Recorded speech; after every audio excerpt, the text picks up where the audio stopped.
tersebut berlangsung hanya untuk waktu yang singkat, maka tidak sampai akan menyebabkan gangguan pada kehidupan sehari-hari. Tetapi ketika tinnitus ini berlangsung terus menerus, bahkan bertahan sampai beberapa bulan, bahkan ada beberapa tahun, ini yang akan menyebabkan gangguan pada kehidupan sehari-hari, merasa terganggu, kemudian merasa stres, sehingga akhirnya ingin mencari pengobatan seperti itu.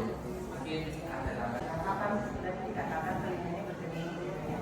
Sebenarnya kan kalau kita lagi santai-santai pada video sering ya dibebas telinganya itu hilang. Jadi sebenarnya kalau telinga berdenging cuma sebentar itu bisa saja itu masih normal. Tetapi hati-hati apabila kalau telinga berdenging itu sudah mulai sering muncul. Semakin keras, nah yang seperti ini jangan disepelekan.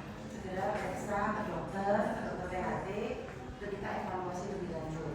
Karena kalau mungkin yang muncul sebentar-sebentar, bisa saja misalkan Bapak Ibu sekalian lagi bilang itu bisa tiba-tiba muncul tapi hanya sekejap saja sebentar. Atau dalam perjalanan dari tempat yang di antara rendah, darah tinggi atau sebaliknya,